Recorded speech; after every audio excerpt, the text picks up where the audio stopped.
Hello everyone, it's Brandon Schaefer. Thank you for joining me once again. It's good to be here with you today. And I always get this question so much. Which brushes do you use? What kind of brushes do you use? Etc, etc. It goes on and on.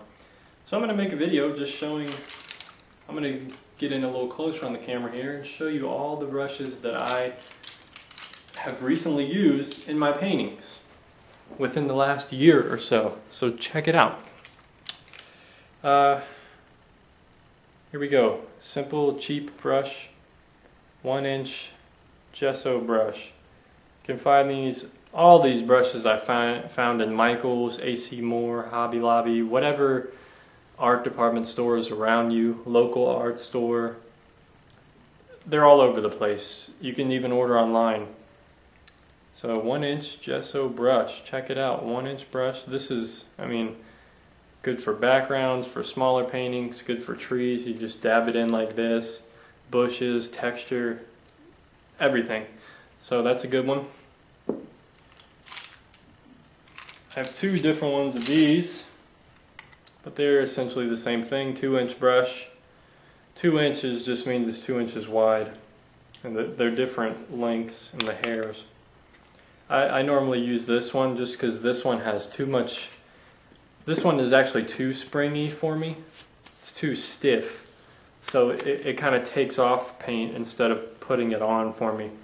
But you can check that out. Here's the other one I like using. It kind of matches the 1-inch brush. So there you go. I've had this one for almost 3 years now, along with this one. These are really good brushes.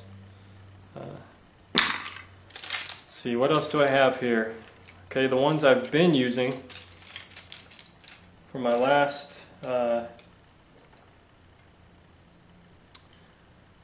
2 to 3 paintings, I've been using these. I just bought them. Found them at can't even remember the name of the store. Aaron Brothers or something that's around here. These are Princeton Art Brush. It's going to be really hard for you to see that. Yeah. It says Princeton Art Brush and Princeton Art and Brush Company. So that's who makes them. This is a number 10 Bright. That's what it's called. Number 10 Bright. Just the way that it's not a flat or a round. They call it a bright. It's just some square brush, number 10. So I really like using that. And then I have this matching pair of it, or one to match it. This is a number 4 filbert.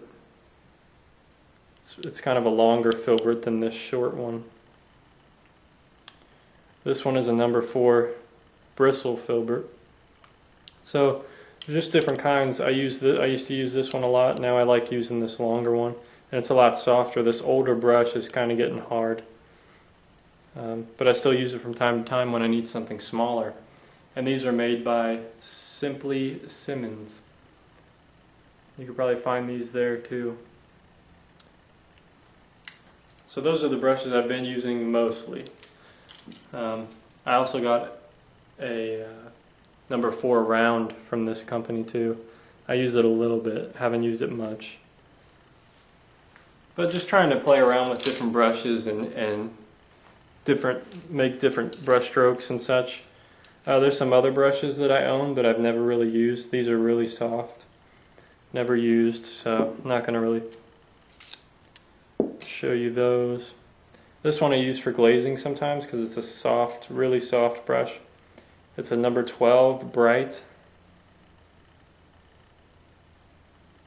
If it'll focus. There we go, Bright. Number 12. Simply Simmons. This one's good for glazing when you need a really light stroke.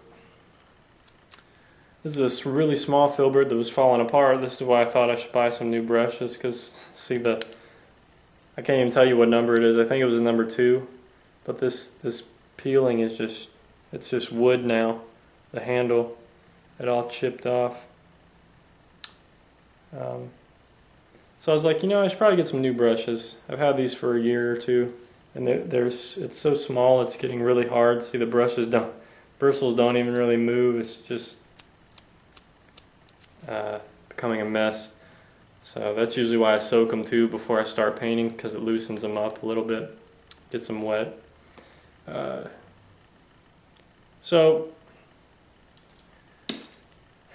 And this one is a number 10 bristle short filbert. Used to use this one all the time. So you can see I just kind of replaced it with something similar, just trying something different. But I still use this one from time to time. Just depends on what I'm in the mood for. And then I use a small brush like this for not so much details, because I don't want to get too detailed. But I use this to sign my name. It's just a fine sable. Number 1. You can get even smaller than that. So just a little liner brush. And that's pretty much it. That is it. That is all the brushes I use. So hopefully that answers your questions of what brushes I use, what brand I use. Now, is it important to buy really expensive brushes? If you're on a really tight budget, I wouldn't worry about it. But if you're really serious about your art, this brush I've had for almost 3 years now, still usable.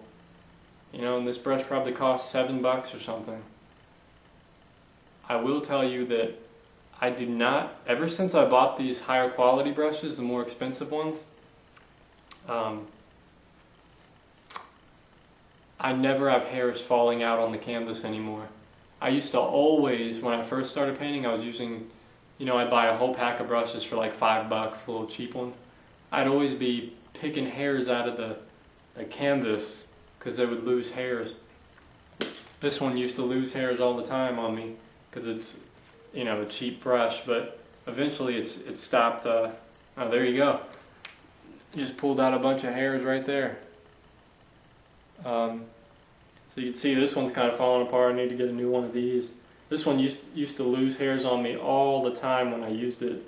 I don't really use it that much anymore, except for like really large work. I'll probably get 1 or 2 stray hairs out every now and then, but not as much as when I first got it. Or I'll end up pulling a whole thing out like that. I mean, oops. That wasn't supposed to happen. But yeah, these other brushes that I have down here that I showed you, I mean, you can see the handles falling apart. I mean, it's still usable. I just got to peel out all the coating they put on the handle, and I can still use it, but it's getting really hard, and the bristles are almost non-existent. There's almost nothing there. So it was just time to get some new brushes, and I mean, you sell one painting, that can buy your brushes for you. Even if you sell a painting for $30 or $40, I mean, you can buy yourself 2 or 3 new brushes, and or just one new brush. Make a little budget, get some things going. But yeah, so those are the brushes I use, and I think that not the more expensive it is, because you don't want to get you don't need a $20 brush, this big thing. Get small brushes like that, paint a little smaller. Don't paint super big. You'll just use a larger brush. Get some mid-range price, $7, $8 for a brush, or $5. It seems like really expensive, but if you're gonna have them, if you're gonna paint, if you're really serious about it, you're gonna have them for a few years, and they're gonna work for you as long as you remember to always, after you're done painting, to rinse them off and clean them. Because if you leave painting them, they get hard like that. But it'll be worse. Paint will be stuck in there. You'll have to soak them and really try to get the paint out. You can ruin a brush that way. So it's better to always take good care of them. That way they'll last longer. So anyway, thanks for watching. Post your comments down below. Any questions, post them down below. I'd be happy to answer them. And give this video a thumbs up if you liked it. I'd appreciate it. Take care of yourself. Peace, my friends.